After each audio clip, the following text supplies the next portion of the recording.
네, 예, 만나 뵙게 돼서 반갑습니다. 제 목소리 잘 들리시죠? 네, 네. 잘 들립니다. 예, 먼저 이렇게 좋은 자리를 마련해 주신 김윤 의장님과 여기 굉장히 많은 분들이 참여하고 계신 이런 강의에 제가 이렇게 제가 참석하게 돼서 너무 반갑습니다. 저는 GA 코리아에 방금 소개받던 이재무 상무이고요. 오늘 주제는 사실은 저희 회사를 소개한다기보다는 친환경 연료 선박과 거기에 들어가는 기자재, 그다음 어떤 그런 기자재가 들어감으로써 이런 시장이 형성되고 있는지에 대한 부분을 좀 2주간에 걸쳐서 아마 진행이 될 것 같습니다. 그래서 이번 주제에 대해서 기자재만 쭉그 설명을 드리는 굉장히 좀 기술적으로 지루할 수 있기 때문에 중간중간 어떤 기술 상황과 그다음에 이제 시장 상황 그런 부분들이 같이 곁들여질 거고요. 먼저 제 소개를 드리기 위해서 간략하게 그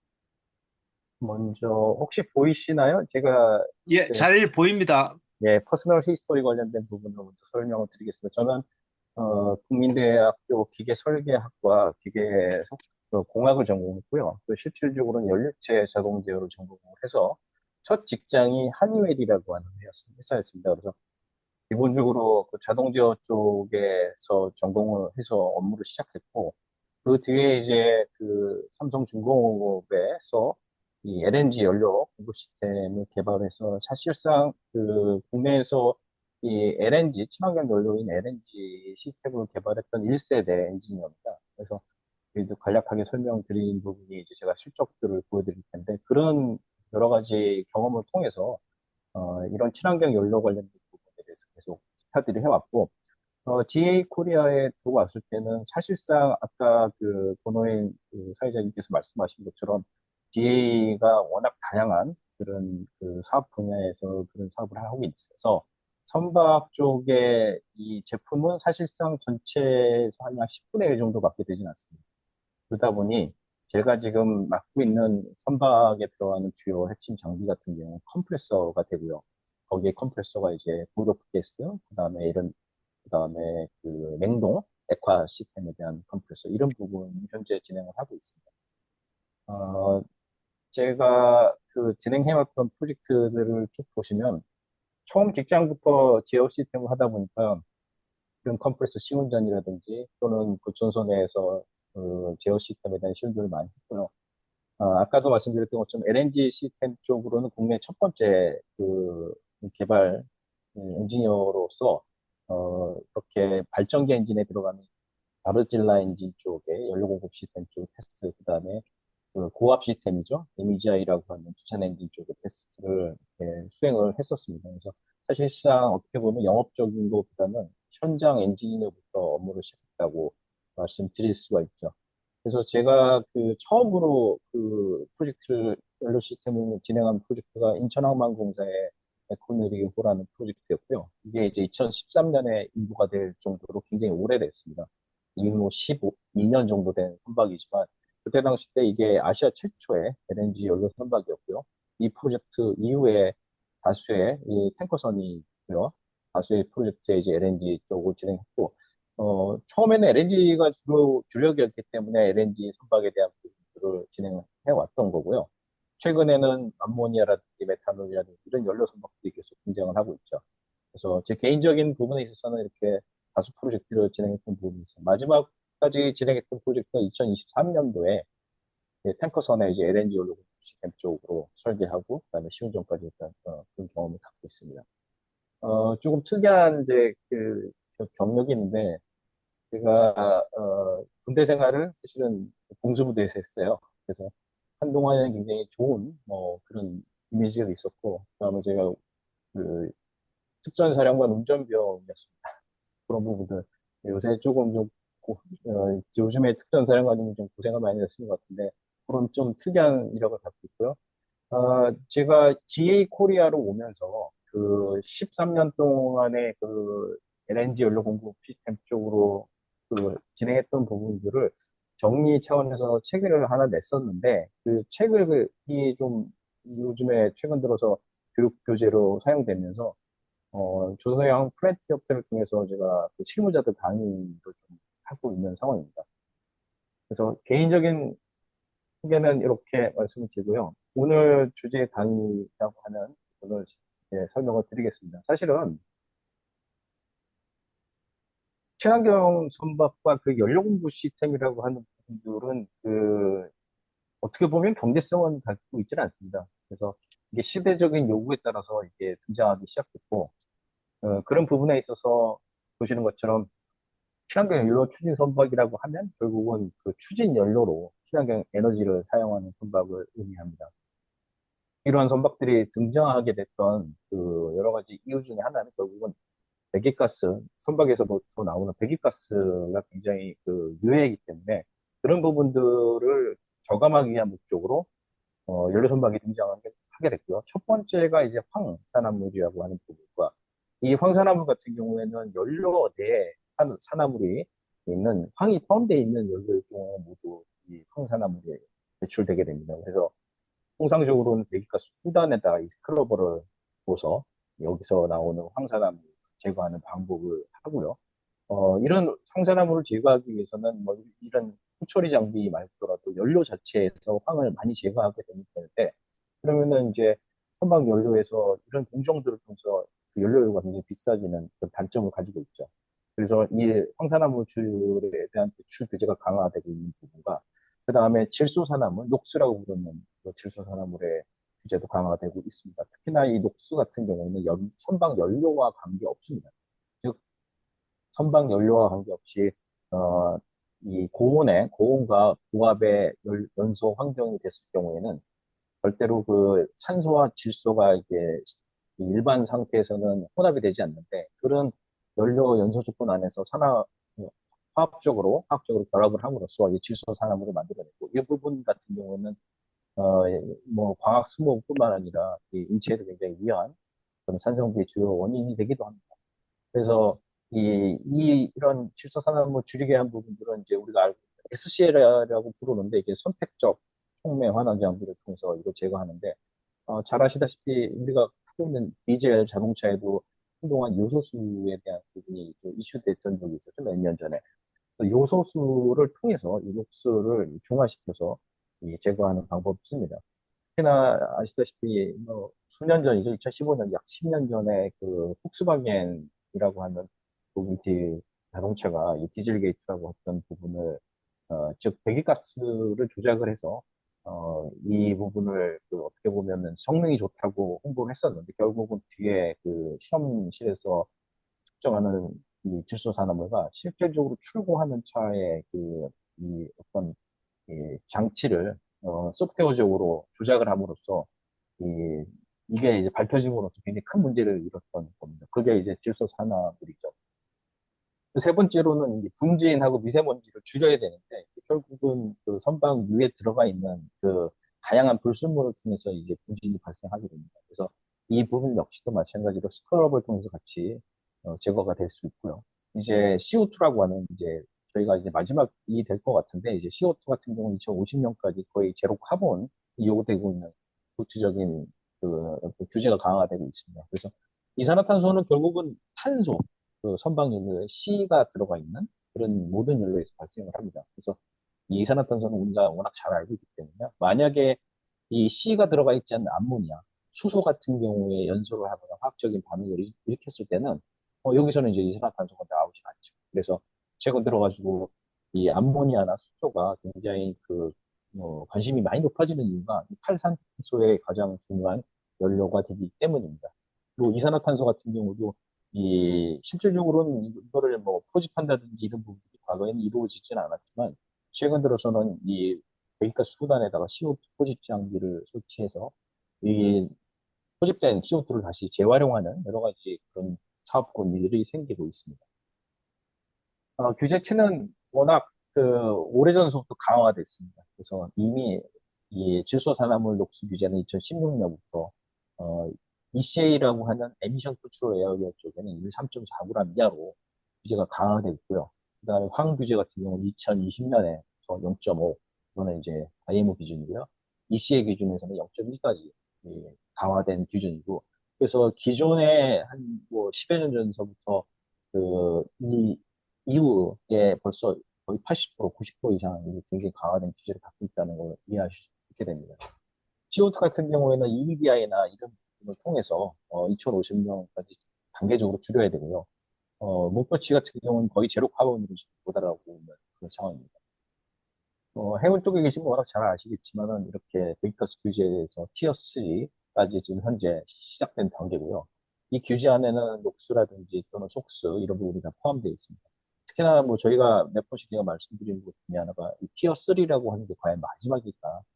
티어 4, 5까지 계속 이루어지게 되면 결국은 배기가스를 거의 제로 이렇게 줄이겠다는 이런 걸로 강화되고 있는 거라고 생각이 듭니다. 좀 이해를 좀 돕기 위해서 우리가 알고 있는 디젤 버스하고요. 그다음에 예인선이라고 하고 일반적으로 하는 이 예인선을 기준으로 육상의 배기가스 규제와 그다음에 해상의 배기가스 규제를 한번 비교를 해보겠습니다. 일단 육상 규제만 보더라도요. 어, 질소산화물 규제 같은 경우에도 이미 1.7배, 여전히 강화됐다고 하더라도 1.7배가 넘습니다. 특히나 황 같은 경우는 육상에서는 거의 30ppm, 거의 안 나오는 그 수준인데도 불구하고 해상이 지금 강화된 규제로만 하더라도 거의 167배, 거의 170배 정도 이상으로 높습니다. 그래서 만약에 디젤 300마력짜리 디젤 버스가 운영하는 거와 그다음에 5,000마력짜리 터보보트가 내인선이 같이 운영을 했을 때 출력 대비로 그냥 비례식으로 산상을 하더라도 버스 한 대가 진행할 때 옆에 터보보트가 하나 운영하고 있다면 녹수는 이미 28배, 그다음에 이제 속수 같은 경우는 거의 2,700배 이상으로 유입가스를 배출하고 있는 상황이기 때문에 이게 상당히 지금 해상 쪽에 나오는 유입가스가 육상보다 굉장히 많다라는 걸 이렇게 금방 비교하실 수가 있을 겁니다. 통상적으로 친환경 선박으로 가면 연료를 먼저 생각을 하게 되거든요. 그래서 사실 친환경 기자재에 굉장히 많은 부분이 있는데 이번 시간에는 제가 설명드리는 건 연료의 기준입니다. 그래서 연료를 기준으로 봤을 때, 과연 어떤 기준으로 이 친환경 연료 선박을 설계를 할까라고 했을 때, IGF 코드라고 들어보셨을 겁니다. 보통 여기에 타이틀이 어떻게 되냐면, International Code of Safe for Ships Using Gases 또는 Other Low Pressure Fuel이라고 해서 떤 거를 사용하는 선박의 규제냐, 가이드냐라고 할 때, 가스를 연료로 쓰는 선박이나 또는 저인화점 연료를 쓰는 선박, 이렇게 규제가 되고 있습니다. 그래서 이 IGF 코드가 과연 뭐 상세적인 부분은 뭐 사실 이 시간에 소개하기는 힘들겠지만 보통 이렇습니다. 어, 저희가 보통 세 가지 룰을 가지고 이 친환경 연료 선박을 비교를 하는데 첫 번째는 IGC 코드입니다. 그래서 IGC 코드는 저희 한국이 가장 많이 잘 건조하고 있는 LNG 캐리어 또는 가스선들을 설계하는 코드입니다. 그래서 인터내셔널 코드 중에서 이제 가스 또는 벌크에서 운반선을 의미하죠. 그래서 이 IGC 코드를 통해서 운반선의 뭐 설계라든지 운반선에 들어가는 각종 기자재들을 설계하는 코드를 이제 IGC 코드를 사용합니다. IGF 코드는 앞서 보여드렸던 것처럼 가스나 또는 저인화점 연료를 사용하는 선박에 대한 코드고요. 사실상 이게 2016년에 처음으로 등장을 했습니다. 그래서 이 이후에 계속 개정이 되고 있고요. 그래서 처음에는 LNG 연료를 쓰는 선박에 먼저 적용되었지만, 최근에는 이 저연화점 연료 모두 해당이 됩니다. 그 연료 조금 이따 다음 장에 보여드리겠지만, 그 연료를 쓰는 선박의 모든 설계 지침으로 IGF 코드가 활용되고 있습니다. 그 다음에 성급 룰입니다. 사실은 성급 룰도 기본적으로 이런 연료 선박이라든지 연료 시스템을 설계하는데 약 95% 이상 비슷합니다.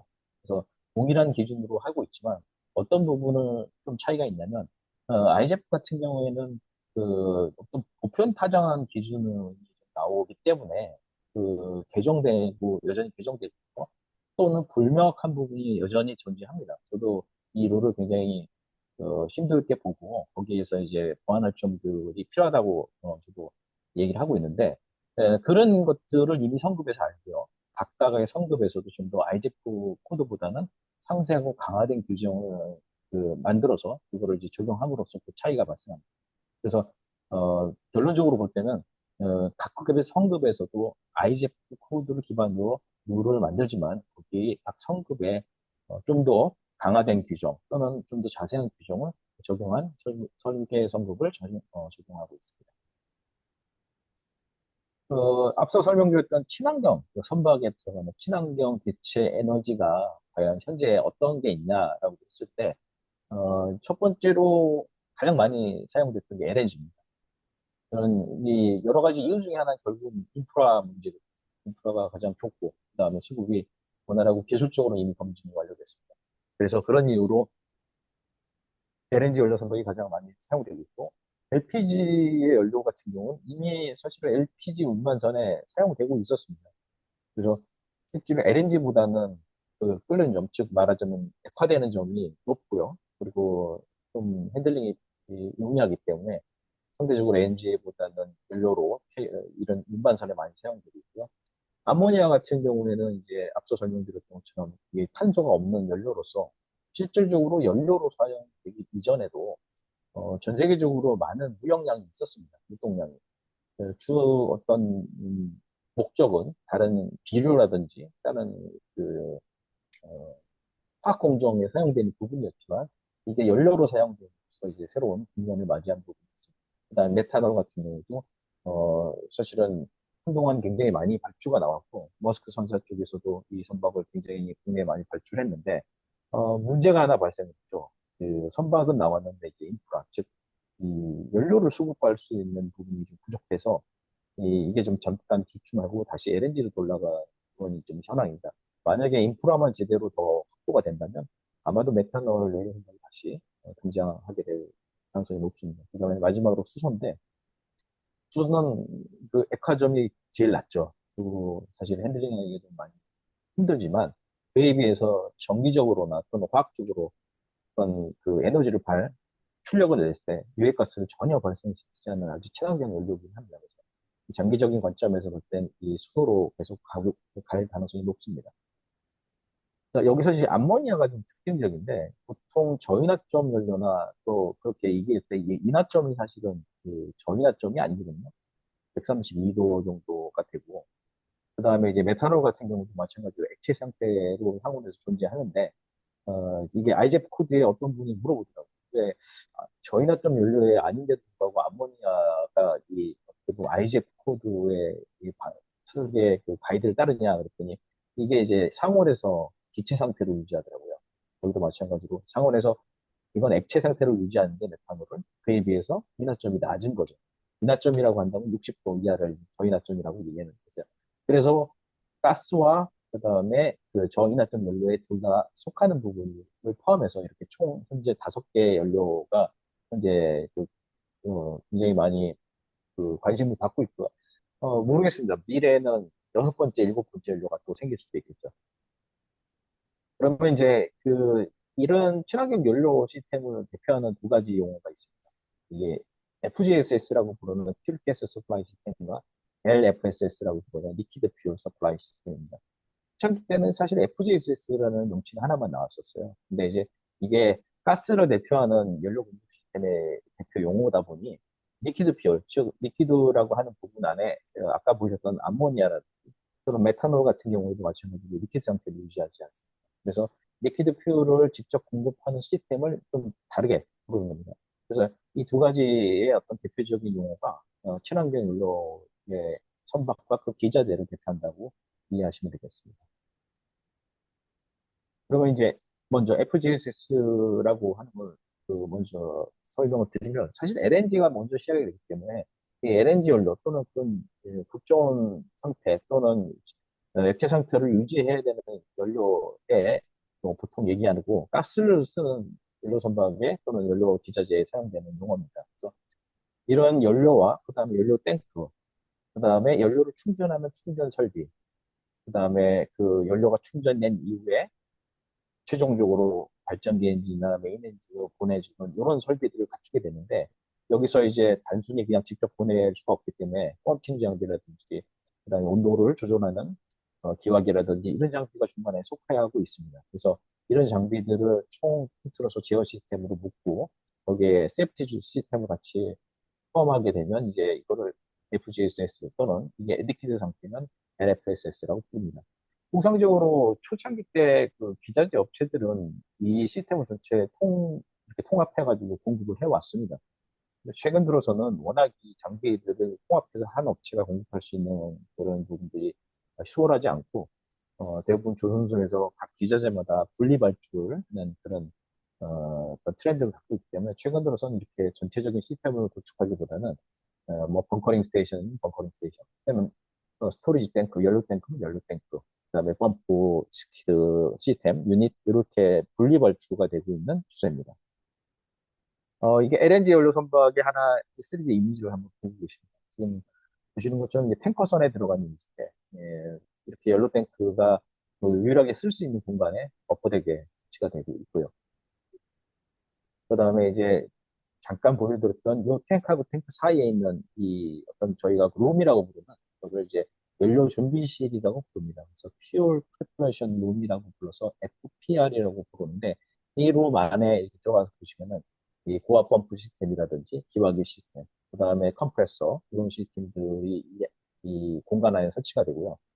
그 다음에 이제 LNG 쪽 또는 친환경 연료를 충전하기 위해서는 동일합니다. 거기에 연료를 주입하기 위한 매니폴더, 그 매니폴더를 이제 벙커링 스테이션이라고 부르는데 이 벙커링 스테이션이 보통 포트하고 스타보드에 설치가 되어 있고요.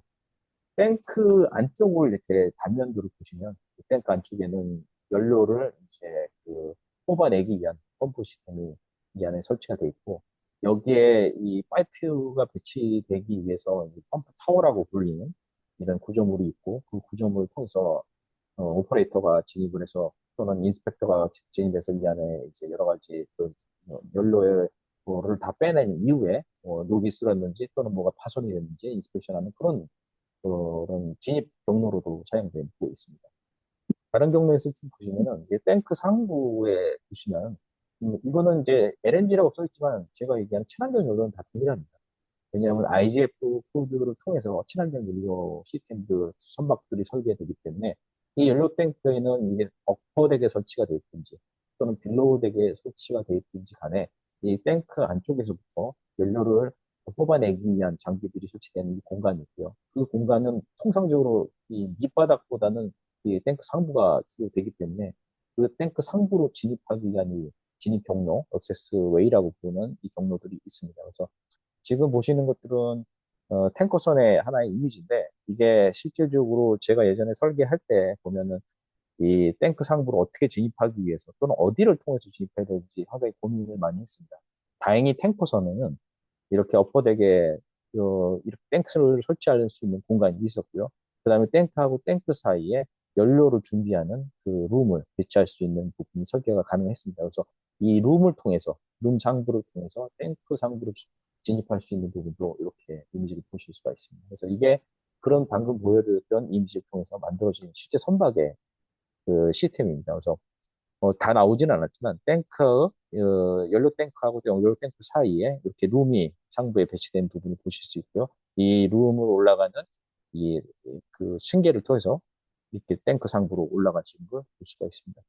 이제 다른 선박을 한번 좀 보시면 이거는 이제 제가 마지막으로 이 시스템 설계를 하고 충전했던 선박인데 이 선박도 마찬가지로 탱크가 이렇게 어퍼덱에 설치가 되어 있고요. 그다음에 중간에 이 시스템이 들어가는 룸을 갖추고 있습니다. 이건 이제 다른 경로에서 보신 거고요. 요거는 이제 방금 얘기했던 룸 상부에서 탱크 상부로 진입할 수 있는 상부에 이렇게 바라보는 시각인데, 이게 왜 이렇게 복잡한 구조물이 상부에 있지라고 좀 생각하실 수도 있겠는데요. 이게 사실 IGF 룰에 맞춰서 이 룸 위에 워터 스프레이를 풀어주는 이런 구조물인 겁니다. 그래서 탱크를 바라보는 쪽에 모든 구조물은 자기를 보호하기 목적으로 워터 스프레이를 어, 장착하고 그 일정량의 이 워터를 분산을 해야지만 되는 부분들이 이 룰에 나와 있기 때문에 이렇게 되어 있습니다. 그리고 상부로 올라가시면 탱크 상부로 올라가는 레더를 향해서 올라가게 되면 이 윗부분에는 이제 펌프의 어떤 그 모터라든지 그다음에 탱크에서부터 나오는 첫 번째 밸브들들, 퍼스트 밸브라고 부르는 밸브, 그다음에 이 크레인이 있습니다. 여기 상부에 들어가는 주요 장비들 혹시라도 유지 보수가 필요하다면 탱크 바깥쪽으로 이렇게 내려오기 위한 목적이고요. 그리고 탱크 상부에도 보시는 것처럼 워터 스프레이가 쭉 설치되어 있습니다. 그래서 이것도 룰에 맞춰서 살수되는 양과 또 수량이 결정되게 되죠. 요거는 탱크 상부로 올라가는 플랫폼입니다. 그리고 탱크 상부 플랫폼 위에서 이제 각종 밸브들이라든지, 그다음에 세이프티 밸브, 그런 크레인들이 있고요. 요 밑에 보시면 좀 특이한 구조물인데, 요게 이제 드립 트레이입니다. 그래서 이 밸브하고 밸브 사이에 혹시라도 그 LNG 또는 연료가 누설됐을 때 이 트랩 트레이를 통해서 먼저 1차적으로 이쪽에서 받아들일 수 있는 그 구조를 설치하게 돼 있고요. 이거는 이제 벙커링 스테이션입니다. 그래서 벙커링 스테이션도 마찬가지 룰에 맞춰서 설계가 되고, 벙커링 스테이션 3부 위에도 이 구조물이 바로 워터 스프레이처럼 돼 있습니다. 워터 스프레이가 이쪽 뿌려주게 돼 있고요. 그다음에 요거는 반대쪽에서 바라보는데, 이 벙커링 스테이션을 진입하는 이 어떤 계단이라든지 진입하는 이 방법이 반드시 양쪽으로 진입할 수 있는 것도 룰에 나와 있기 때문에 이렇게 앞뒤로 진입하는 경로가 있는 걸 보실 수가 있습니다. 이제 벤트마스터 같은 경우에는 혹시 모를 LNG나 또는 친환경 연료가 가스 형태로 변함으로써 대기로 방출해야 되는 이머전시 벤트 상황이 발생할 경우에는 이 벤트 마셔를 통해 가지고 배출이 되고요. 이런 부분들을 이렇게 하게 됩니다. 제가 요거는 이제 제가 마지막 시험 전 했던 사진이고요. 요거는 이제 그 이후는 이제 제가 GA 코리아에 넘어와서 다른 영업을 하고 있습니다. 그래서 숫자로 한번 먼저 보겠습니다. 지금 사실은 제가 김희연 그 회장님을 통해서 이 교육을 준비할 때 어떤 그 수준으로 해야 될까 여쭤봤더니, 누구든지 쉽게 알 수 있는 거를 이걸 기준으로 해달라고 해가지고, 좀 어렵지 않게 좀 진행을 할 예정입니다. 그래서 아마 워낙 이거를 알고 계신 입장에서 볼 때는 좀, 예, 좀 지루하실 수도 있겠는데, 좀 이해를 하고 그러셨으면 감사하겠습니다. 자, 현재까지 LNG 라고 부르는 친환경 연료 선박이 나온 게 약 2000년부터 시작이 됐습니다. 그래서, 죄송합니다.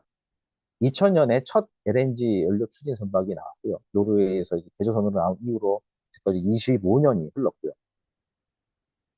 이런 에미션, 즉 배기가스가 어떻게 배출되고 줄일 수 있는지에 대해서 보여드리면, 앞서 설명드렸던 이 황산화물은 연료에 섞여 있는 겁니다.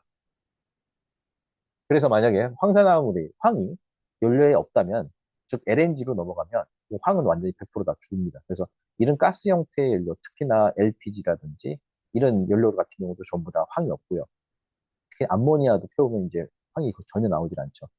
녹스 같은 경우에는 이제 고온 고압의 환경이 됐을 때만 사실은 나오기 때문에 어떤 연료든지 간에 관계없이 전부 다 이걸 발생을 시키게 됩니다. 근데 여기서 92%까지 줄일 수 있는 거는 저온, 온도가 올라가지 않는 상태에서는 가능하지만, 만약에 고압이 상태가 유지되는 뭐 300바까지 올라가는 그런 메인 엔진 같은 경우는 사실 이 질소 산화물이 이렇게 크게 줄진 않습니다. 약 한 20%에서 30% 정도 줄게 되고요. CO2 같은 경우도 분명히 줄긴 하지만, 역시 C라고 하는 탄소를 포함하고 있는 연료이기 때문에 LNG 같은 경우는 거의 이 CO2가 이렇게 20% 정도밖에 줄지 않죠. 앞서 설명했던 암모니아 같은 경우 예를 들면 당연히 연소시키면 CO2가 나오지 않겠죠. 대신에 고온의 고압의 그 연소 환경을 가지기 때문에 이 녹수는 나옵니다. 또 이런 부분이 좀 차이가 있고요.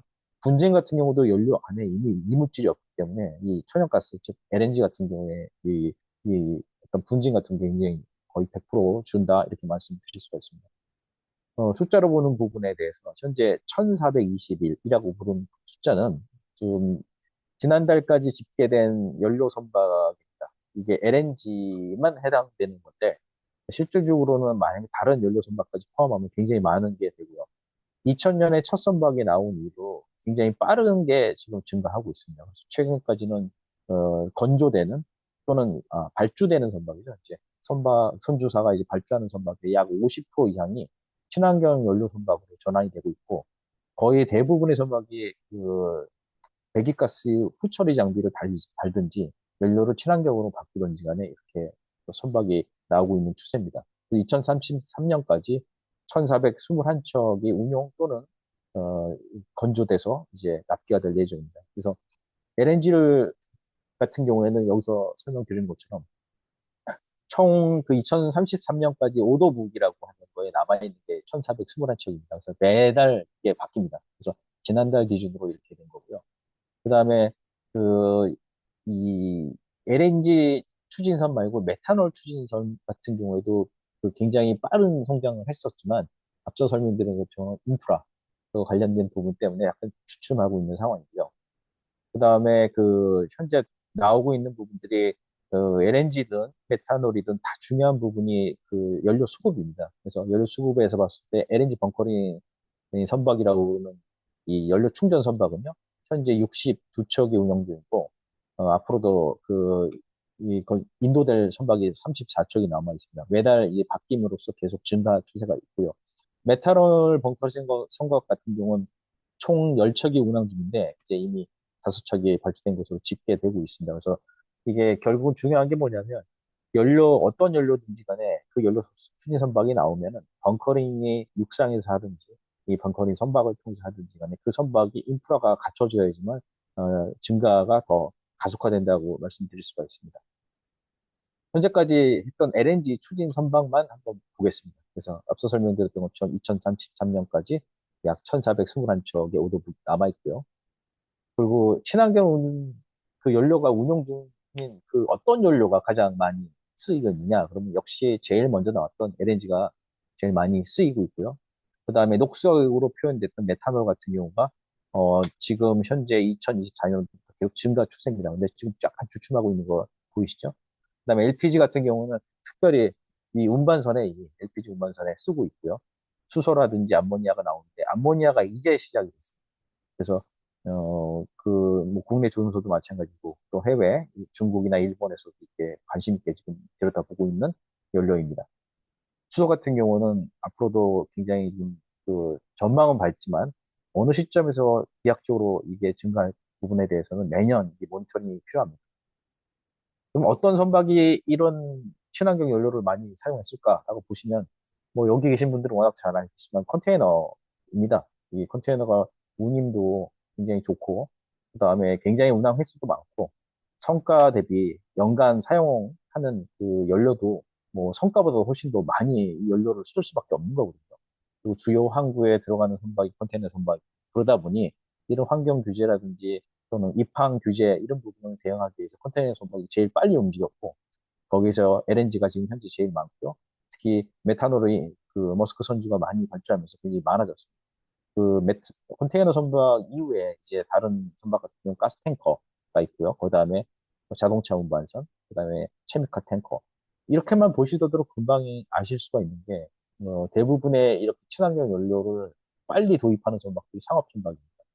결국은 상업 선박이 그런 규제에 굉장히 민감하게 반응하고 있다는 거를 쉽게 아실 수가 있죠. 연료 엔진, 이제 엔진으로 한번 넘어가 봅시다. 제가 모든 기자재를 다 이게 취급할 수는 없지만, 주요한 장비들을 보시면서 그 부분의 깊이보다는 여러 가지 이렇게, 설명 위주로 좀, 알기 쉽게 설명을 드리도록 하겠습니다. LNG 연료 엔진이라고 여기 이렇게 대표적으로 나와 있지만, 이게 다른 연료로 바뀐다고 하더라도 비슷하게 합니다. 그 연료만 완전히 쓰는 엔진과 그 연료와 또는 디젤 또는 그 연료와 또 LNG 이렇게 쓰는 혼소 엔진이라고 보는 듀얼 엔진이 있죠. 그래서 저희가 보통 초창기 때는 이 전소 엔진이 소형 선박에 많이 사용되는데 이 혼소라고 하는 듀얼 엔진들은 이제 상업 선박으로 넘어가면서부터 이 엔진을 사용했습니다. 그래서 이 혼소 엔진에도 자행정 엔진과 이행정 엔진이 나눠지는데 대표적으로 이행정 엔진은 대부분 메인 엔진이죠. 메인 엔진 쪽으로 이게 사용됐고 자행정 엔진은 일부 메인 엔진을 쓸 수도 있지만 소형 선박은 대부분은 이제 발전기 엔진으로 분류가 되고 있습니다. 그래서 이행정 엔진 내에서도 일부 좀 저압, 16바 정도의 압력을 연료로 공급하는 이런 저압 엔진이 있고, 그다음에 350바, 약 300바까지 분사 압력을 높여가지고 사용하는 MEGI 엔진들이 있습니다. 그래서 이 엔진 업체들은 이렇게 나와 있고요. 다행히정 엔진이 두 가지 타입입니다. 보통 싱글 퓨로 쓰는 엔진과 그다음에 듀얼 퓨로 엔진 쓰는 엔진인데 이 싱글 엔진의 특이점은 이 연료가 분사되는 즉 그 연료가 분사된 거를 스파크 여기서 스파크로 이렇게 폭발을 합니다. 보통 가솔린 자동차가 그렇게 하죠.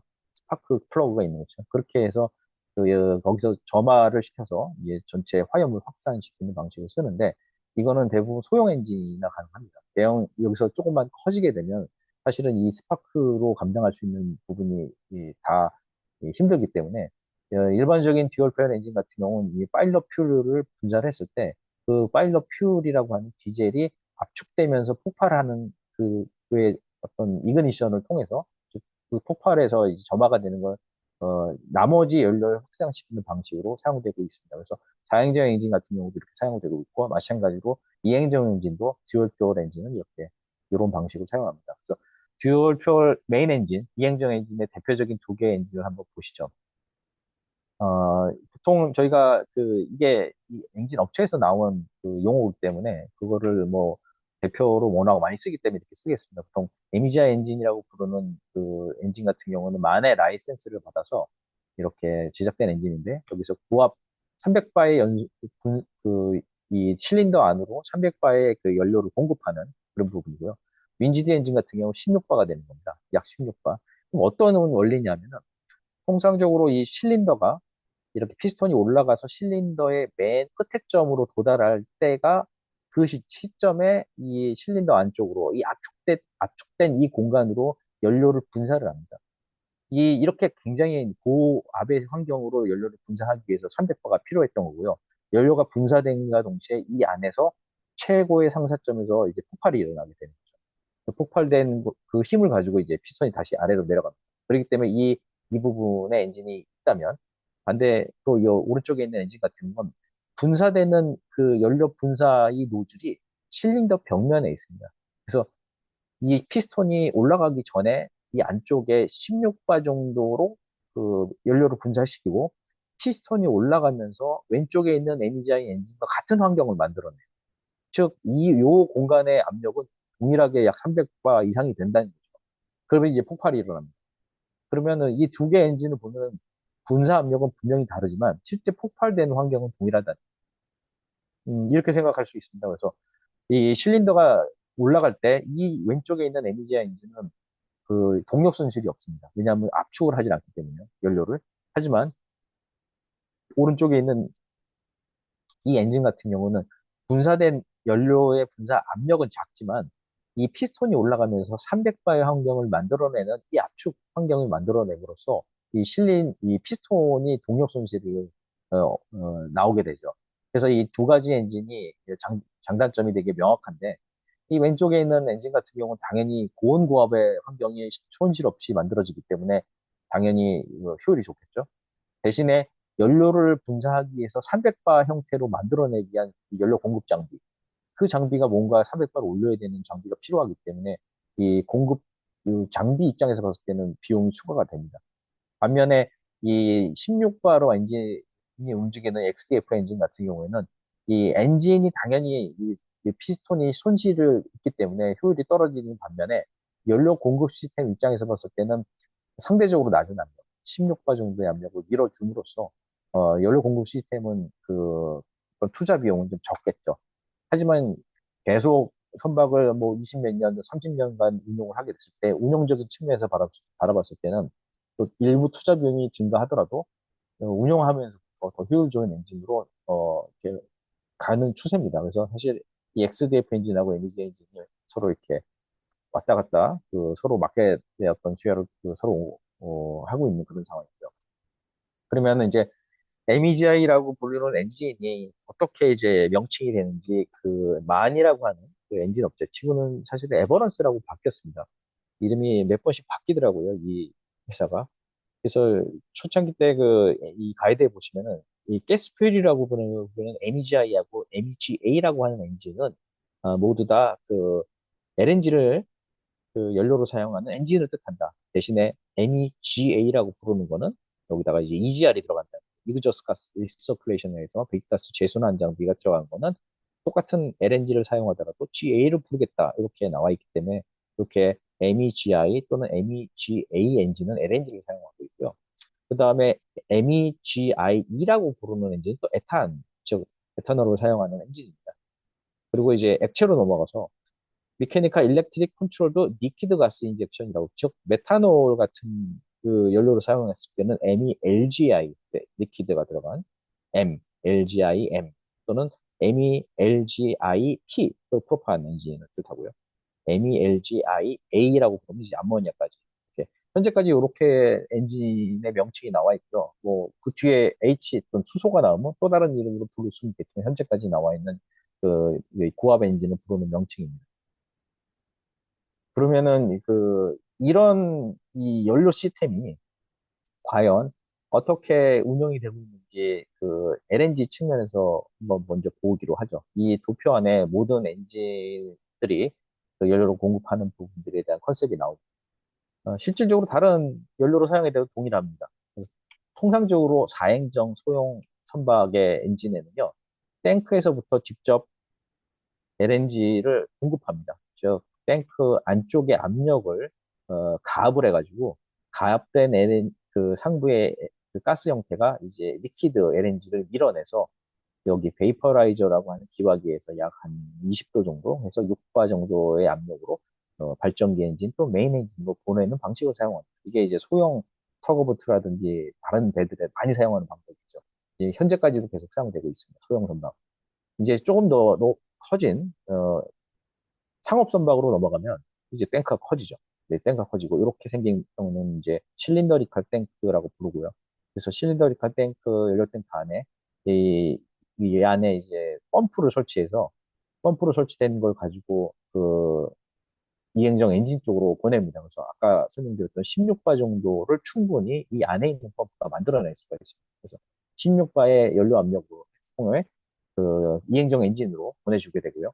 그다음에 통상적으로 그런 배들은 이제 발전기 엔진이 있기 때문에 그 발전기 엔진을 같이 보내주는 요 기자재를 씁니다. 만약에 이 동일한 그 연료 탱크에서부터 점도 고압인 300바 엔진으로 보내주기 위해서는 이 펌프가 이 탱크 안에 설치된 펌프를 가지고는 이제 300바를 만들어낼 수가 없습니다. 왜냐하면 이 펌프 타입이 틀리기 때문에. 그래서 그 300바까지 만들어낼 수 있는 펌프 같은 경우는 이제 그 피스톤 펌프죠. 또 리시프리케이팅 왕복동 펌프를 사용해서 300바 형태로 만들어서 부스트업을 시킵니다. 그래서 300바 형태로 만들어내고요. 그리고 요까지는 이제 통상적인 실린더리컬 탱크를 가지고 연료 탱크였는데 이제 멤브레인 타입 탱크들이 실제로 나왔고요. 그 탱크들 안에서 이제 동일하게 16바로 보내주는 연료 압력은 이 멤브레인 탱크 안에 있는 펌프로 충분히 보내주게 되고요. 거기에서 이제 동일하게 발전기 엔진도 6바나 7바로 만들어서 보내줍니다. 여기도 마찬가지로 300바의 고압을 만들어내기 위해서 고압 펌프 시스템을 둬서 300바를 만들어내고요. 통상적으로 멤브레인 탱크는 이제 이런 실린더리컬 탱크보다는 보일러프 가스가 좀 많이 나옵니다. 보일러프 가스를 핸들링하기 위해서 이 BOG 컴프레서를 사용하는데 이제 예전에 LNG 운반선에서 많이 썼던 그 300바짜리 컴프레서를 사용해가지고 직접 메인 엔진으로 보내주는 방식을 쓰는데 이게 굉장히 많은 전력을 사용하거든요. 그래서 한동안 굉장히 많이 운반선에 적용되다가 한 5, 6년 정도 이게 이제 침체가 됐습니다. 근데 최근 들어서 다시 이런 고압용 컴프레서를 요구하는 그런 전소들이 좀 나오고 있습니다. 이 한 테이블 안에서 이제 모든 연료 시스템들을 다 보신 거고요. 이게 LNG만 해당되지 않고요. 뒤로 가스 형태를 갖는 모든 그 연료에도 다 해당된다고 보실 수가 있습니다. 그럼 왜 그동안 뭐 많은 친환경 연료 중에서 왜 LNG가 먼저 도입이 됐을까라고 한다면 뭐 첫 번째는 결국은 규제가 너무 강화되고 있습니다. 이 규제가 점점 강화돼서 이제 거의 제로 카본으로 지금 도달하고 있는 상황이죠. 그러다 보니 이 규제 강화가 결국 친환경 연료를 계속 부추기는 또 그거를 이제 자극할 수 있는 그런 동기부여가 됐고요. 그 다음에 특히나 LNG 같은 경우는 이미 2000년도부터 그 첫 번째 배가 나온 이후 25년이 지났어요. 이건 이미 거의 검증된 기술입니다. 더 이상 뭐 이거를 뭔가를 할 수 있는 게 아니라 그래서 다른 연료들이 계속 나오고 있는 게 있고요. 그 다음에 LNG에 대한 그 가격입니다. 아무리 계속 비싸진다고 하더라도 오일 대비 조금씩 싸고 실제로 LNG가 연용량이 좀 더 높습니다. 킬로그램당 보면 그런 부분도 있고 그래서 LNG가 여러 가지 입장에서 봤을 때 상당히 유리했고요 가격적으로. 그다음에 경제적인 측면에서도 초창기 때는 이런 친환경 연료 시스템들이 굉장히 고가였거든요. 근데 최근 들어서는 25년이 지난 이 입장에서 보면은 많은 기자재 업체들이 등장을 했고 그 업체들이 서로 어떤 굉장히 공정한 경쟁을 통해서 가격을 낮춤으로써 예전에는 도입하고 나서 이게 손익분기점이 뭐 15년, 20년 걸렸던 게 최근에는 5년, 7년으로 줄어들고 있고 더 낮아지는 계속 추세입니다. 그래서 어떤 그 경제성 측면에서 이런 친환경 선박을 또는 친환경 연료를 도입하는 것이 선사로 하여금 그런 그런 항구에 들어갔을 때 페널티를 무는 것보다 훨씬 더 저렴한 부분들이 있습니다. 그리고 이거는 비용을 떠나서 이건 어쩔 수 없이 지구를 구하려고 하는 거에 숙명으로 어떤 사명감으로 이렇게 가는 부분도 당연히 있다고 봅니다. 두 번째로 왜 친환경 연료의 그 LNG가 먼저 사용됐을까라고 보면요. 이게 HFO입니다. HFO를 어떤 탱크의 그러니까 연료용량이라든지 또는 크루징 레인지를 통해서 얘를 지수를 1로 봤을 때 나머지 연료들이 차지하는 연료 탱크의 크기입니다. 그래서 보시는 것처럼 HFO 같은 경우에 그 1000루베가 만약에 필요했다면 LNG 같은 경우 1.6배 정도가 필요하고요. 같은 크루징 레인지를 얻기 위해서 메탄올은 2.3배, 그다음에 암모니아는 2.8배, 수소는 4.2배가 필요합니다. 즉, 이 같은 배 위에다가 탱크를 이렇게 계속 더 설치를 해야 되는 그런 겁니다. 그 같은 크루징 레인지 뽑아내기 위해서. 그렇기 때문에 사실 힘들었던 거가 죠 근데 요거가 증가하는 순서대로 그 연료가 나왔어요. 첫 번째가 LNG가 나왔고요. 그 다음에 메탄올이 나왔고, 그 다음에 암모니아가 현재 나왔습니다. 수소는 좀 기다릴 필요가 있고. 그다음 중간에 이제 메탄올이 나왔다가 잠깐 주춤했던 거가 인프라가 좀 형성이 되질 않았던 부분이었기 때문에 그게 좀 제일 큰 부분이에요. 그래서 아마도 탱크의 크기, 즉 이 공간을 차지하는 이 순서대로 연료 선박이 나왔고요. 시스템도 그런 순서대로 그대로 나왔습니다. 벙커링이라고 하는 인프라를 보면은 이미 전 세계 그 141개 포트, 2024년도에 봤을 때는 이제 90개 포트의 LNG 충전 시설이 이미 갖춰졌고요. 그래서 주요 항구에 거의 그 LNG 연료가 있다는 겁니다. 그래서 충전이 가능하고. 두 번째는 이제 첫 번째 LNG를 충전해주는 선박, LNG 벙커링 베셀이라고 하는 선박이 한국에서 건조가 됐었어요. 처음 나왔고 그 이후로 전 세계적으로 지금 62척이 운영이 되고 있고요. 2028년이 되면 96척이 돼서 주요 항구뿐만 아니라 대부분의 그 이 LNG 운반 뭐 연료 선박이 운전되는 운항되는 지역에서는 쉽게 LNG를 이렇게 받을 수 있다라고 하는 부분이 나오고 있습니다. 아마도 다른 연료도 뭐 암모니아든 또는 뭐 메탄올도 이런 형식으로 계속 발전할 예정이고요.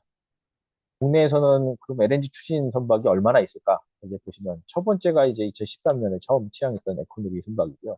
이 선박 이후로 굉장히 많이 나왔습니다. 그래서 뭐 다양한 선종이죠. 벌크선이 나왔었고, 그 다음에 청소하는 배도 있었고, 그 다음에 예인선이 나왔고요. 그 다음에 예방선 또는 뭐 여기서 보시는 것처럼 전남대학교의 실습선으로도 있었고, 그다음 장비 실증선, 업지도선 이렇게 나오고, 그래서 현재까지 제가 파악한 거는 약 30척이 좀 넘게 지금 그 운영이 되고 있고요. 일부 선박은 뭐 여러 가지 문제점 때문에 쉬고 있지만, 특히나 첫 번째 선박으로 했던 에코누리호 같은 경우는 앞으로도 지금도 계속 운영이 되고 있더라고요. 얼마 전에 이 담당자하고 통화할 기회가 있었는데, 그게 이제 앞으로 한 5년 정도 더 쓰면 20년을 채우기 때문에 그렇게 되면 이제 신규 선박을 필요로 한다 이렇게 얘기를 하고 있습니다. 이제 이건 조금 다른 측면에서 바라봐야 될 부분이고요. 그러면 선박 중에서 제가 사실은 굉장히 많이 이런 기회를 통해서 강조하는 게 예인선을 얘기를 참 많이 합니다. 예인선은 반드시 친환경 연료를 써야 된다라고 얘기를 했고요. 그리고 이미 제가 이 얘기를 했던 시점 이후로 이미 연료 선박이 LNG 연료 선박인 예인선이 나왔고요. 최근 들어서는 이 예인선이 이제 전기를 사용하거나 또는 다른 연료를 사용하는 것들이 나오고 있는 추세입니다. 그래서 왜 이 예인선이 필요하냐면 첫 번째 작은 배인데도 불구하고 고출력입니다. 그리고 두 번째 이렇게 고출력을 사용하다 보니까 기존의 HF나 디젤을 사용했을 때는 굉장히 많은 배기가스를 배출하고 연안에서 주로 사용되는 선박이다 보니 이 인근 지역에 환경에 굉장히 영향을 미친다는 거죠. 세 번째는 이런 선박들이 각 나라마다 좀 틀리긴 하지만 대부분의 선박들이 3,000마력, 4,000마력 이런 식으로 그 표준된 설계들이 좀 나오고 있고요. 그래서 이런 선박들이 특히 한국 같은 기준으로 국내 예인선을 국내 조선소가 건조하는 비율로 봤을 때 60% 이상이 이런 선박을 국내에서 건조하고 있습니다. 그래서 이게 도입되는 거가 굉장히 중요하다 제가 보고 있습니다. 특히나 전 세계적인 글로벌 그 선종을 봤을 때도 보시는 것처럼 압도적으로 예인선의 비중이 높습니다. 그 정도로 각 항구마다 이렇게 많이 쓰고 있다는 거죠. 작지만 이 척수로만 보면은 굉장히 많은 선박 중에 하나입니다. 특히나 국가별로 보면 인도네시아 같은 경우가 좀 특이한 나라인데 워낙 섬나라고 큰 나라다 보니 예인선을 굉장히 많이 운영을 하고 있습니다. 한국도 뭐 제법 됩니다. 그래서 전 세계적으로 봤을 때도 이 예인선의 비율이 높고 예인선부터 친환경으로 바꾸면 이만큼이 벌써 줄 수 있는 그런 환경들이 있는 거죠. 그래서 앞으로 현재까지는 사실은 상업적으로 봤을 때 제일 많이 친환경 연료로 간 건 컨테이너처럼 예인선의 비중이 상당히 낮습니다. 하지만 제가 미래적인 측면에서 봤을 때 이 예인선이 친환경 연료로 바뀌었을 때 그게 뭐 전기가 됐든 수소가 됐든 간에 그런 부분이 상당히 효과가 높은 선박 중에 하나입니다. 그러면 이제 어떻게 이 그 연료 시장이 발전하고 있냐라고 봤을 때 예전에는 이렇게 소형 선박만 있었습니다. 그 친환경 연료로. 근데 보시는 것처럼 이미 대형화가 됐고요. 대형화된 선박 중에서 크루즈선이라든지 또는 벌크선, 그다음에 항만에서 이렇게 운용되는 여러 가지 선박들, 그런 선박들이 진짜 다양하게 많이 선박들이 나오고 있습니다.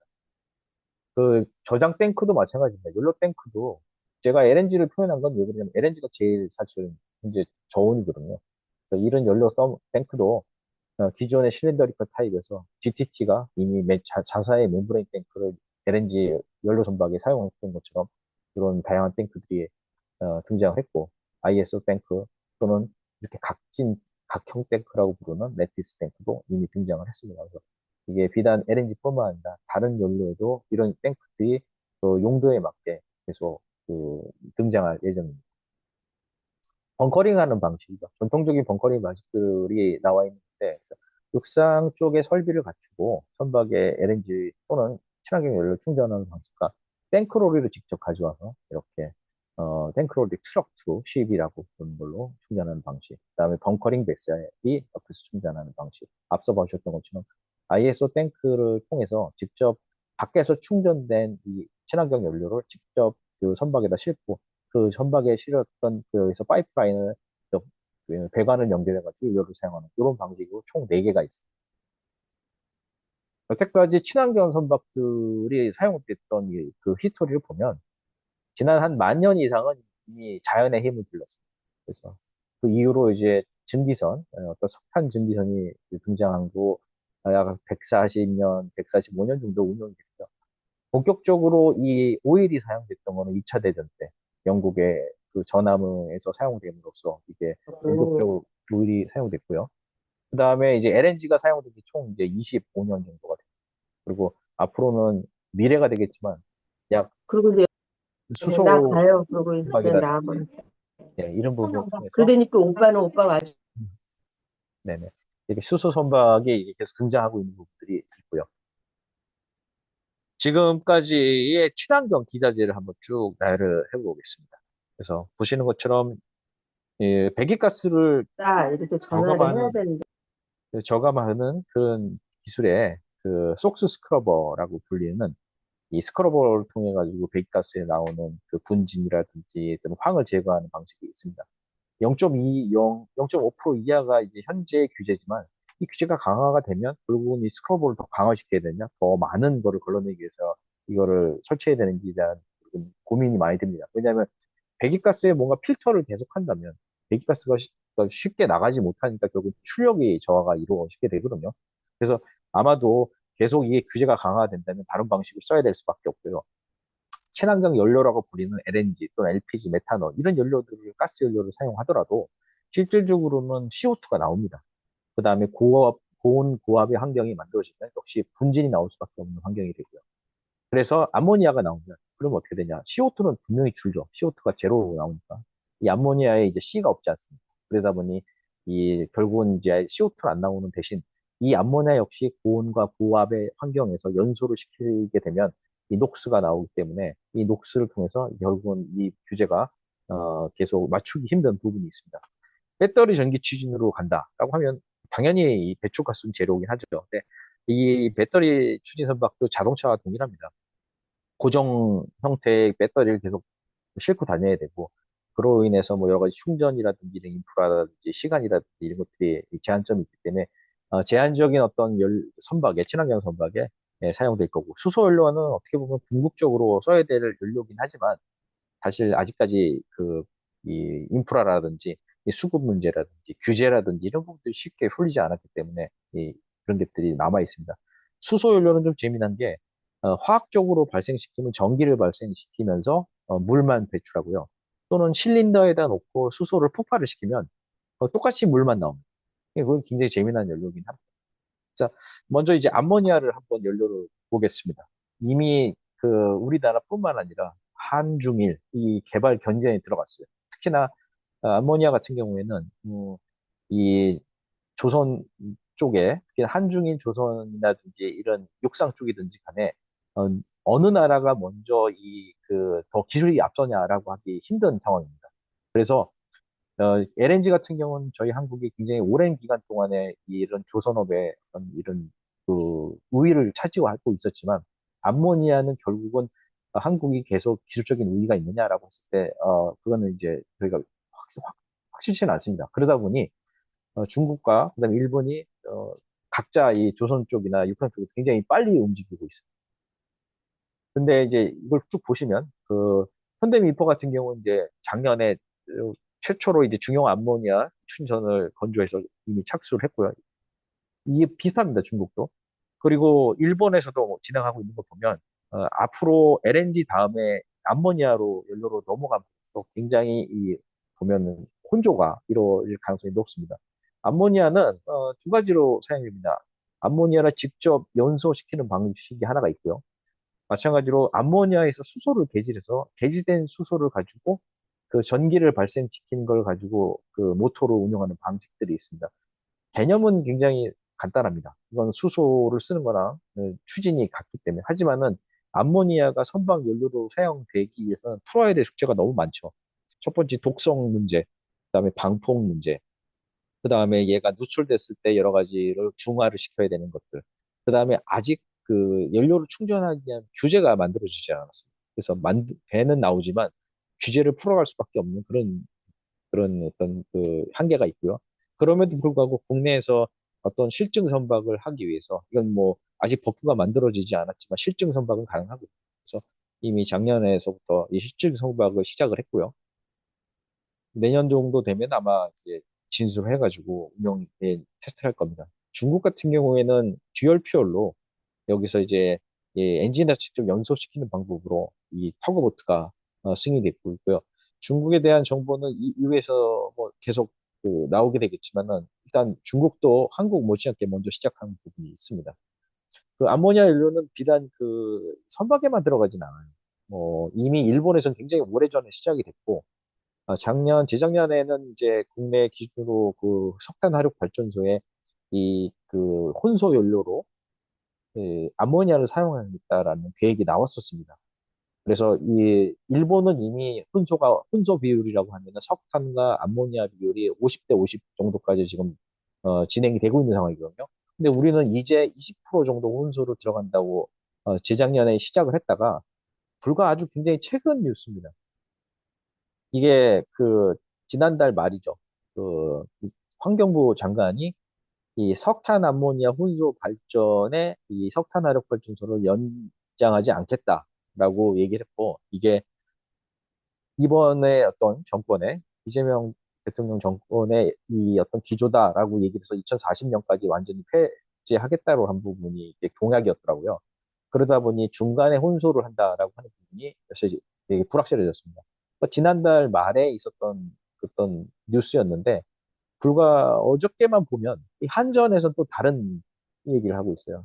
한전은 이미 여러 가지 미국의 EPRI나 또는 호주의 또 LETA라고 하는 글로벌 쪽 기업과 같이 협약을 맺은 게 뭐냐면 암모니아 고농도 혼소 기술을 석탄 화력 발전소에 넣겠다라는 부분이었습니다. 그래서 불과 며칠 사이에 이 한전의 정책은 또 다르게 가고 있는 거죠. 그래서 고온소라고 하는 부분과 어디까지 높이냐 암모니아를 80%까지 올리겠다라고 하는 부분입니다. 이건 아직은 기술 개발이 되지는 않았지만 그런 쪽으로 위에는 정부에서는 혼소를 인정하지 않겠다라는 부분과 또 한전 같은 경우는 그 혼소의 기술을 개발하겠다는 부분들이 사실은 좀 양립하고 있습니다. 그래서 암모니아 쪽은 육상 쪽으로 좀 혼소가 있겠지만, 뭐, 선박 쪽으로는 또 다르게 움직이고 있죠. 그리고 이 SMR이라고 부르는 그 소형 원전은 뭐, 지지난주에 이제 그 삼성중공업의 프로님이 그 발표하신 것처럼 굉장히 그 미래적인 어떤 에너지이기도 하지만 아직 풀어야 될 숙제가 많이 있는 부분이죠. 다행히 그 이후에 이제 저희가 그 에이펙을 통해 가지고 국내에서 어떤 원자력 잠수함을 건조할 수 있는 부분이 허용이 됐다고 하지만 상업적인 선박에까지 쓰려면은 좀 시간이 좀 걸릴 것 같습니다.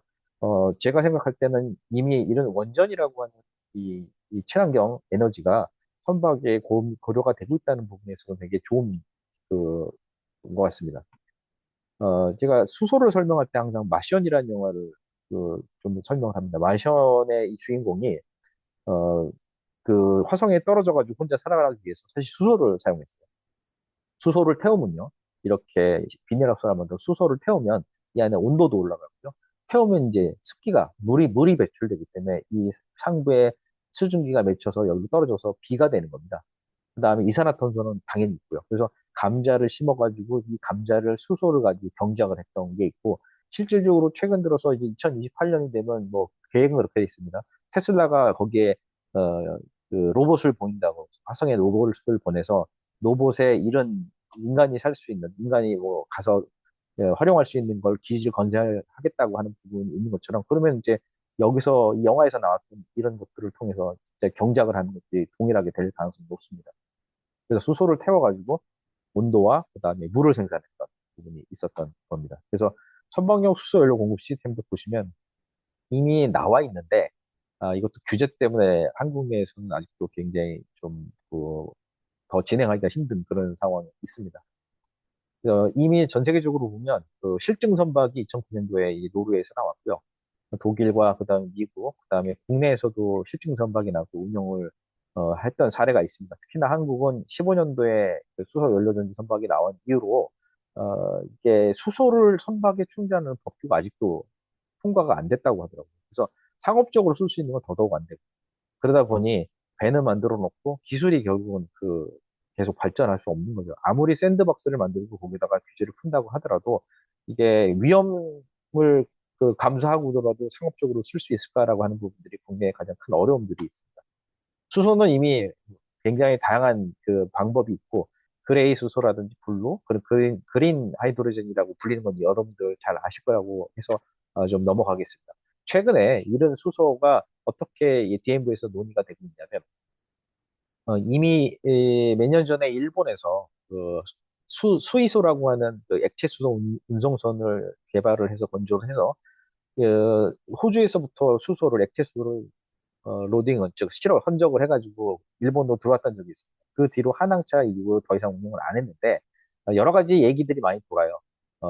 이게 열어보니까 수소가 없더라, 다 날아갔더라 이런 얘기도 있고, 안 그러면은 뭐 굉장히 문제가 있었다. 근데 아무것도 밝히질 않기 때문에. 그런데 DMV에서 뭐라 그랬냐면 2050년 정도가 되면 미래에는 이 어떤 트랜스포테이션이 적인 그러니까 수소를 운송하는 대체 물질로 암모니아가 운영이 될 가능성이 있다라고 하는 부분을 얘기를 하고 있습니다. 여러 가지 이유들 중에 하나가 이제 뒤에서 다시 설명을 하겠지만, 그리고 DMV에서 예측한 게 2050년이 되면 약 5% 정도가 그 조선해양 쪽으로 사용될 것이다. 그게 선박 연료가 됐든 다른 형태의 그런 에너지가 됐든지 간에, 그래서 5% 정도의 곡선을 2050년에 만약에 확보가 되면 그다음부터는 급상승할 수 있는 부분이 생기는 거다라고 이게 말씀드릴 수가 있습니다. 특히 이 여러 가지 이 에너지 측면에서 봤을 때 이 선박에 들어가는 연료가 다양하게 있는데, 그러면은 과거에는 이제 이게 과거가 되는 것 같아요. 아직 쓰고 있지만 HF4는 이제 거의 이제 사용 안 하게 될 가능성이 높습니다. LNG라든지 또는 LNG 암모니아 같은 경우도 미래 친환경 에너지로 넘어가기 위한 어떤 과도기적인 연료다 이렇게 얘기를 할 수 있죠. 그래서 궁극적으로 미래로 완전히 갔을 때는 친환경적인 에너지를 통해서 암모니아를 생산하거나 친환경적인 에너지를 통해서 수소를 생산한 것들을 운용하는 선박이 친환경 선박으로 갈 거라고 하고, 여전히 이렇게 과도기라고 하더라도 향후 2, 30년 정도는 이 연료를 어쩔 수 없이 사용할 수밖에 없는 그 현황이기 때문에 여전히 중요한 연료다 이렇게 말씀드릴 수가 있습니다. 수소에 대해서 하나 더 나온 게 있어요. 사실은 그 시간상으로 보면 제가 그 준비하는 게 이게 3시간이 넘는 분량이다 보니 일단은 2번까지는 하지만 시간이 많이 모자라게 되면 죄송스럽지만 3번 해도 괜찮은지 한번 여쭤보고 싶기도 합니다. 하여튼 지금 수소라고 하는 부분에 나왔을 때 이게 여기는 이제 내추럴 수소라고 부르기도 하고요. 화이트 수소라고 또 부르는 겁니다. 그래서 미래의 어떤 에너지에 이제 자연 수소라고 하는 부분이 갑자기 등장을 했는데 이게 왜 그러냐면요. 1987년도에 이미 그 서아프리카 말리에서 좀 떨어진 지역에서 그 시골 마을에서 수소가 발견이 됐는데 그 수소가 자연 상태로 계속 올라오는 것들이 그때 처음 발견된 겁니다. 그래서 그 우물을 파다가 발견돼가지고 이게 굉장히 위험하다 그래서 우물을 덮어놓고 있다가 상업적으로 2012년도에 다시 한번 이걸 그 재개를 한 거예요. 굉장히 그 오랜 이유죠. 그랬더니 여기서 나오는 수소의 순도가 98% 정도의 순도를 가진 이 수소가 나온 겁니다. 이게 어느 정도 선이냐면 뽑아 올린 수소를 직접 엔진에다 놓고 연소를 시킬 수가 있어요. 그래서 그냥 바로 발전기 엔진을 이 지역에서 돌리면 전기를 생산해내는데 아시다시피 폭발을 시켜도 물만 난다고 말씀을 드렸지 않습니까? 그래서 여기서 이제 고순도가 이게 발견이 됐고, 그러면 그 뒤로부터 각국의 나라들이 굉장히 빠른 식으로 다시 한번 재확인을 하기 시작했는데, 수소가 이제 왜 나올 수밖에 없었나라고 했을 때 여러 가지 그 가설이긴 하고, 또 확인된 거가 이제 이 밑에 있는 여러 가지 물이라든지 이런 걸 또는 이 CH 상태의 어떤 뭐 그런 부분에서 분해가 되는 거죠. 그래서 분해가 돼서 더 올라와 버리면 누출이 돼서 아까 얘기했던 이 지역에서 그냥 발견된 수소처럼 지상으로 누설이 된 거고요. 그냥 이렇게 퇴적암층에 만약에 그대로 있다라고 하면 이거를 시출할 수 있도록 되는 거가 되는 겁니다. 그래서 이게 불과 한 5년밖에 안 되진 않은 것 같아요. 여기서 지금 그 전 세계적으로 매장량을 확인해 보니, 어, 기름, 즉, 우리가 오일보다 더 오랜 기간 사용할 수 있는 부분이 있고, 98% 정도의 순도를 가지면요, 2%만 뭐라 그러지, 퓨리파이잉을 하면 되잖아요. 그러니까 어떻게 보면 순도를 높이면 되잖아요. 그러면 다른 데서 액체로 만드는 수소를 가져와 가지고 이 운송을 하는 비용보다도 거기서 퍼 올려가지고 시출해서 약간의 그 순도를 높여가지고 지상의 다른 필요한 공간을 공급하는 게 더 빨라진다는 거죠. 그래서 수소가 지금 굉장히 어떤 그 생산 방식이 아까 설명드렸던 것처럼 그레이, 블루, 그린까지 갔는데 내추럴 수소로 넘으면 이 수소 생산 단가가 아주 급격히 줄어드는 것들이 생길 가능성이 높습니다. 그래서 이런 수소 관련된 부분에 본격적으로 그러니까 투자하고 있는 기업들 중에 하나가 이제 빌 게이츠도 있고요. 미국의 기업들이 있는 것들처럼 이거는 새로운 국면이 지금 나오고 있습니다. 그래서 기존에 수소가 생산되는 것보다는 아주 다른 양상이 될 수가 있죠. 이제부터가 사실은 저희 회사가 하는 내용들이긴 한데, 요거까지 설명을 드리고, 한 10분 정도만 더 설명드리고, 이제 질문을 좀 제가 받도록 하겠습니다. 카본 캡처. 이거는 기존의 연료를 친환경으로 바꾸는 거나 정반대적인 개념입니다. 왜냐면 배기가스에서 아무리 줄이려고 하더라도 연료를 줄여도 결국 CO2가 나오거든요. C가 들어가 있는 연료는 다 카본이 나올 수밖에 없죠. 그래서 카본 캡처가 결국은 시작이 된 거고요. 카본 캡처의 기본이 되는 거는 배기가스를 스크러빙 하는 겁니다. 스크러버를 해서 지저분한 건 다 날리고 거기서 이제 어, 이산화탄소를 분리해낸 다음에 캡처하고 다시 그거를 순도를 높여서 액체를 시켜서 뭔가 재사용을 한다든지 아니면 뭐 가스 형태를 저장한다든지 이런 방식을 쓰는 게 사실은 그 카본 캡처의 기술이고요. 보통 저희가 CCUS라고 불러서 카본 캡처 유틸라이징 뭐 유닛 스토리징 이렇게 해가지고 부르긴 합니다. 그래서 사실 저희가 계열하고 GA의 회사에서는 이런 카본 캡처 솔루션을 이미 다 가지고 있어요. 대부분 육상에서 시작된 솔루션이고, 요게 이제 만약에 선박에서 필요하다 그러면 모듈화 시켜가지고 이제 선박에다가 이제 공급할 수 있는 부분이 있겠죠. 이거는 친환경적인 연료, 즉 선박하고는 조금 다른 개념이긴 하지만 지금 이게 다시 한번 논의되고 있는 이유가 있습니다. 이 장표를 보면 굉장히 이해하기가 쉬울 것 같아요. 전 세계적으로 CO2를 발생시키는 것들이 굉장히 많은데 그 대표적인 게 에너지 산업이고요. 그다음에 화학 공장이라든지 이런 게 있었고, 그다음에 이제 그 농장 쪽에서도 이게 약 3% 정도 나오고요. 그다음에 그냥 버려지는 부분까지 포함하면 이 많은 부분의 거의 87%를 차지하는 게 에너지. 그리고 그 에너지 중에서 제일 많이 이 CO2를 발생시키는 거는 그 발전소, 그다음에 운송, 해상이라든지 국상이라든지 또는 항공, 그다음에 철강 공장, 시멘트 공장 이렇게 나오고 있습니다.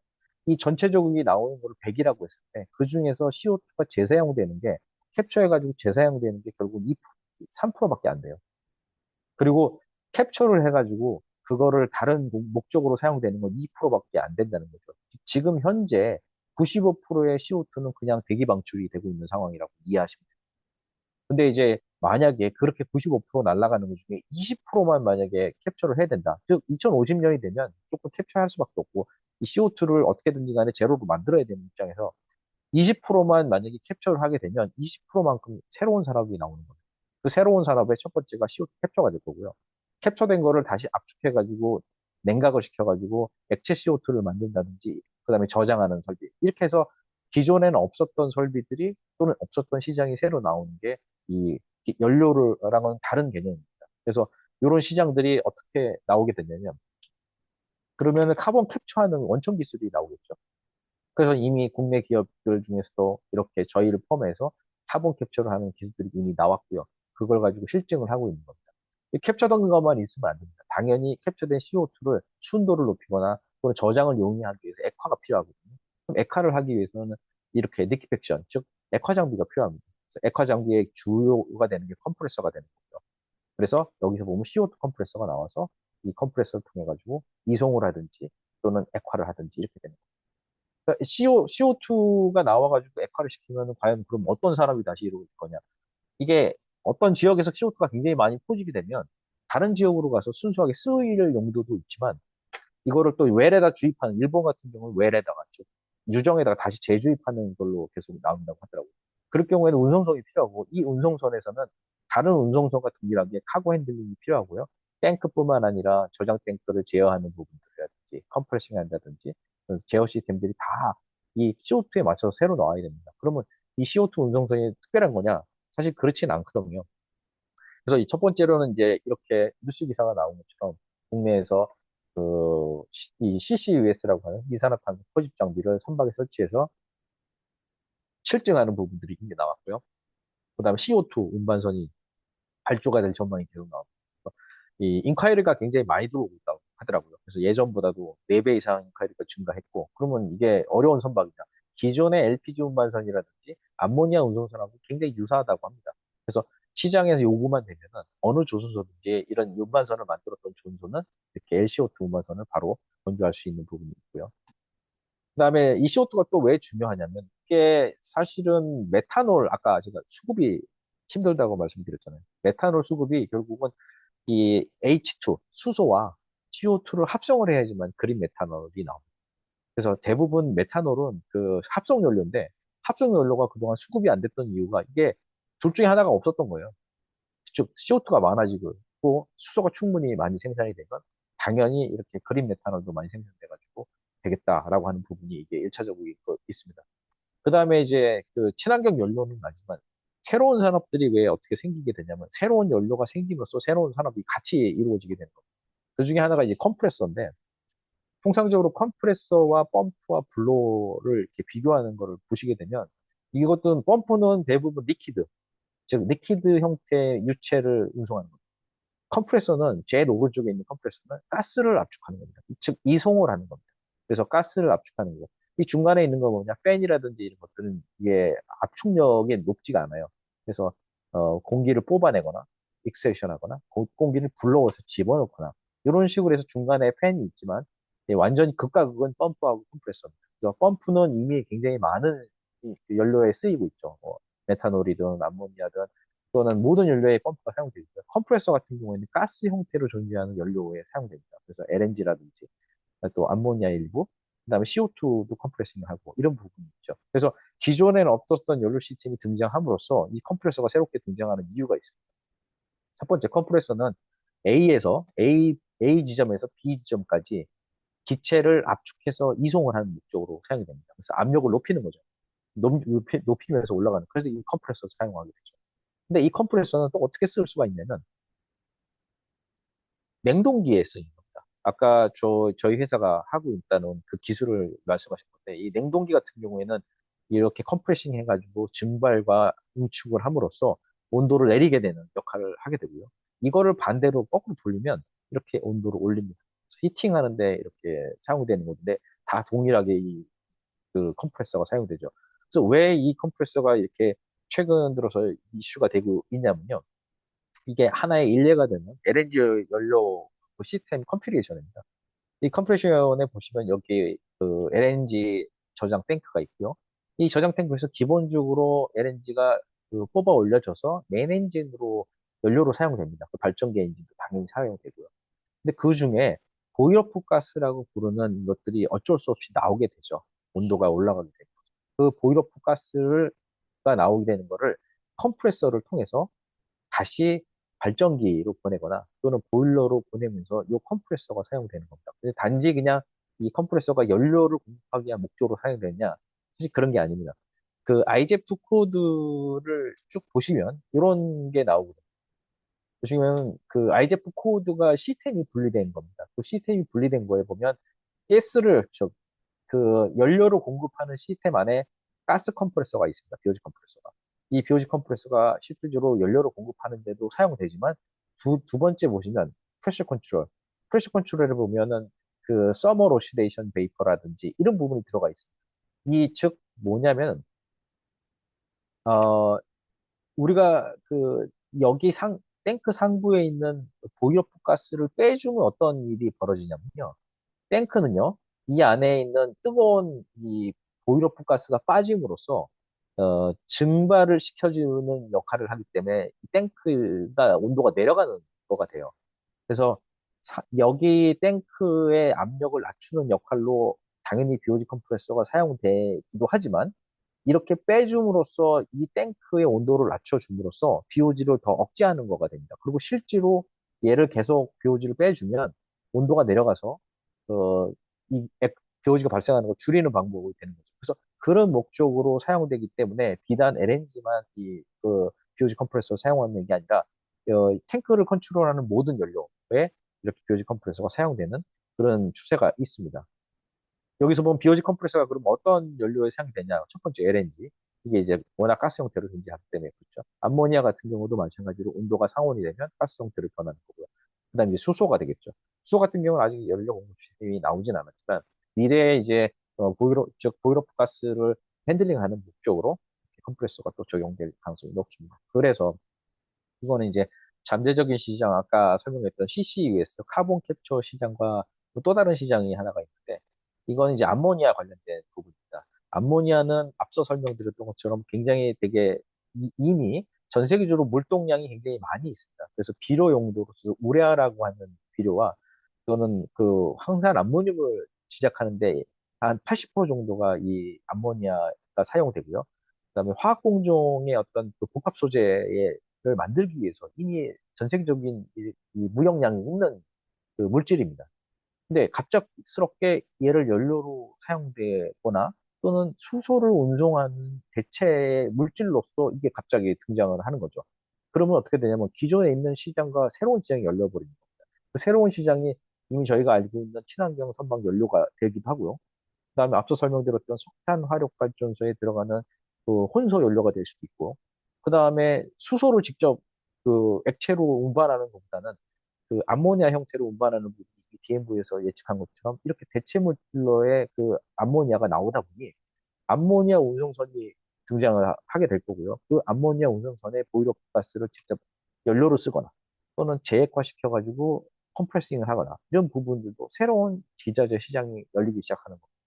그래서 새로운 연료가 나오면 그 연료에 해당하는 것만 나오는 게 아니라 그 연료와 관련된 다른 기자재들이 등장하고 있는 게 어떤 그런 부분이 될 겁니다.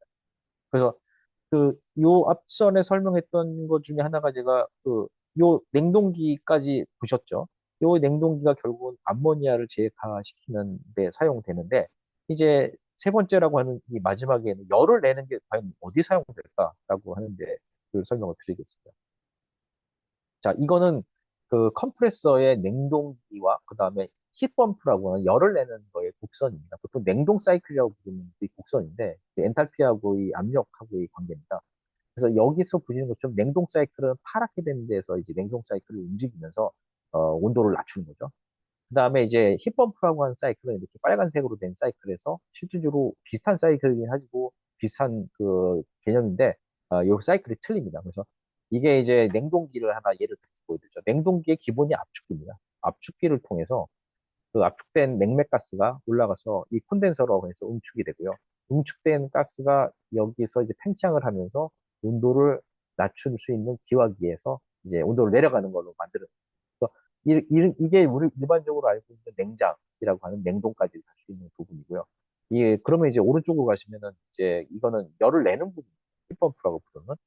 어, 최근 들어서 힙펌프가 굉장히 많이 각광을 다시 받고 있습니다. 그 신문 기사를 찾아보시면 미래의 어떤 탄소를 줄이게 한 목적에 정부에서 적극적으로 이 힙펌프를 지금 도입하겠다라고 얘기를 하고 있는 거고, 안타깝지만 저희 그 독일 쪽에 특히 GA 본사 쪽에서는 유럽에 이미 힙펌프가 굉장히 많이 사용되고 있어요. 한국은 이제서야 이제 그 이거를 어떤 그 탄소를 저감하기 위한 솔루션을 쓰겠다고 나온 것뿐입니다. 왜 그게 되는지 뒤에서 다시 설명드리는 건데, 힙펌프도 역시 냉동기 시스템하고 동일한 컨셉입니다. 압축기를 통해서 온도를 압축을 해서 가스를 냉매를 압축해서 그 다음에 여기서 열을 여기서 발산시키는 거죠. 여기 콘덴서랑 똑같은 개념인데 열을 발산시킴으로써 이제 85도까지 올리고요. 이게 응축을 해서 다시 32도까지 여기에 열을 이제 흡수해 나가는 겁니다. 그래서 보시는 것처럼 냉동 사이클과 그다음 열을 내는 힙펌프 사이클이 이 두 개가 동일한데 여기 보시는 콘덴서의 온도 32도와 여기 힛소스라고 하는 온도 32도를 보시면 같은 온도거든요. 통상적으로 어떻게 해서 이 컴바인 돼서 사용을 하게 됩니다. 그래서 힙펌프와 그다음에 냉동이나 냉장을 하는 부분이 어떻게 활용이 되냐면 실제로 저희가 독일에서 이미 쓰고 있고 이 선박에서도 제가 제안을 하고 있는 부분이거든요. 이 공장 내부를 한번 보죠. 공장 내부. 이거는 이제 저희가 뭐 선박으로 치면은 선박 내부의 어코모데이션 에어리어나 이런 부분을 보실 수가 있습니다. 거기에 냉장을 위한 어떤 그 냉매가 흐르고요. 이 냉매가 이 칠러라고 하는 부분을 통해 가지고 위에 상부에 냉각탑, 그 냉각탑에서 이렇게 온도가 발산을 해서 계속 이 공간을 이제 온도를 유지한다. 2도 정도로. 그리고 이 실내 공간에서 어떤 살균이라든지 여러 가지 목적으로 해서 온수로 80도 되는 온수를 만들어내기 위해서 별도의 보일러를 사용하는 이 시스템이 일반적인 그 공장의 사이클이거든요. 여기서 보시면 보일러의 그 COP, 우리가 이러면 성능 계수가 0.8입니다. 이 1이 해당하는 겁니다.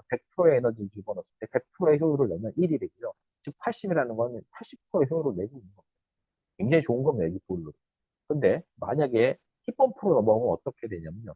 이 공장 안쪽의 공간의 환경은 동일합니다. 대신에 이 2도씨를 낮추기 위한 그 냉매가 흐르는 부분에 쿨링 타워를 없애버리는 거죠. 쿨링 타워를 없애고 이 열을 이쪽 힙펌프의 기본적인 열원으로 사용을 하고 거기서 보일러를 다시 없앤 다음에 여기서 발생되는 열을 가지고 온수를 만들어내는 겁니다. 그러면은 동일한 환경을 얻으면서도 COP가 어떻게 되냐면 이 두 개를 없앴음에도 불구하고 COP가 5.6이 됩니다. 그러니까 즉 1을 넣는데 갑자기 500% 이상 나오게 됩니다. 굉장히 좋은 효율을 가지고 있습니다. 그래서 이런 것들이 지금 어디에 적용될 수가 있냐면 지지난주에 이제 원자력 선박을 소개해 주셨잖아요. 원자력 선박은요. 그 안에서 운용되는 게 다 전기입니다. 킥펌프는 기본적으로 전기로 운영. 전기가 충분하기 때문에 이렇게 원자력 선박을 만든 선박 안에다가 오일 보일러를 또는 가스 보일러를 두는 게 의미가 없지 않습니까? 즉 이런 원자력 선박은요 모든 부분이 다 전기로 운영될 수 있는 거가 필요합니다. 그렇다고 해서 여기서 전기장판을 깐다 전기 다이렉트 히팅하는 건 아니고요. 힙펌프를 통해서 하면은 약 500% 이상의 전기를 낼 수 있기 때문에 이런 선박에 적용할 수 있고 또 이렇게 그 발전을 원자력으로 한 발전. 특히나 제가 크루즈선에 많이 제안하고 있는 게 뭐냐면 크루즈선은 온수를 굉장히 많이 쓰는 선박입니다. 그래서 여기서 만들어내는 거 힙펌프를 통해서 효율을 높인다면 훨씬 더 좋은 그런 그 사례가 될 수 있기 때문에 이렇게 설명을 드리고요. 상무님, 잠깐만요. 네. 상무님, 시간 얼마 좀 더 필요하시겠습니까? 이제 맞춰야 될 것 같은데 그 다음부터는 예, 예, 예. 다른 네, 다음번 네. 시간에 해야 예, 될 것 같고 예, 아마 예. 잠깐만요. 이제 두산 페이지가 나와서 끝났습니다. 네, 네. SM, 부탁합니다. SMR은 아시다시피 이미 빌 게이츠하고 저희 쪽에 국내 기업들이 많이 움직이고 있고요. 그래서 이제 SMR 관련된 부분들이 굉장히 좀 관심 있게 들여다보고 있는 선박용 친환경 에너지입니다. 그래서 최근 들어서 제가 이거를 어디서 좀 참조를 했는데 예전에 기억하실지 모르죠. LNG 서플라이 체인 또는 뭐 오일 서플라이 체인이라는 걸 많이 얘기하셨잖아요. 그러면 서플라이 체인의 왼쪽이 되는 게 오일이 되거나 LNG가 되는데 지금 최근에는 클린 에너지 서플라이 체인이라고 불러서 다양한 에너지가 친환경적으로 나오고 친환경적으로 나온 걸 가지고 수소를 생산하거나 또 수소 생산과 CO2를 같이 포집한 걸 가지고 청정화, 그냥 메탄올을 만든다든지 이런 부분들을 통해서 이렇게 쭉 이렇게 서플라이 체인이 형성되고 있고요. 그래서 운반선을 통해서 A라고 하는 지역에서 다른 지역으로 옮길 때 새롭게 나오는 이 사업군들이 이렇게 나오는 겁니다. 제가 이렇게 빨갛게 칠한 부분들이 개지를 하든지 또는 크래킹을 해가지고 수소를 생산하거나 연료로 사용되거나 혼소 발전하는 이런 부분들이 앞으로 계속 나올 기술이 되는 겁니다. 좀 길어지긴 했는데 예, 이번 시간에 이렇게 해서 마무리를 하도록 하겠습니다. 네네. 질문 수고했습니다. 네. 82분에 걸친 아주 잔잔하고 탄탄한 슬라이드로 이렇게 강의를 들었는데, 네. 시간이 많으면은 계속 갈 텐데, 시간 때문에 오늘 여기까지 하고요. 다음에 또 보기로 하고, 네네. 오늘은 사실은 굉장히 디테일하고 또 우리가 관심을 가질 분야를 상세하게 설명해 주셔서 이 분야에 밝으신 분들 참 이해가 잘 됐을 겁니다. 오늘 몇 분 좀 얘기를 듣고 싶은 게, 유럽 쪽 얘기에 우리 김남구 씨, 그 다음에 일본 쪽에 강명호 선장님, 그 다음에 한국의 해군은 어떻게 준비를 하고 있는지 박범진 교수님, 그리고 현재 본선에 탑승하고 있는 방선배 기관장 얘기를 한번 좀 듣고 싶은데, 먼저 유럽 얘기를 한번 들어보시죠.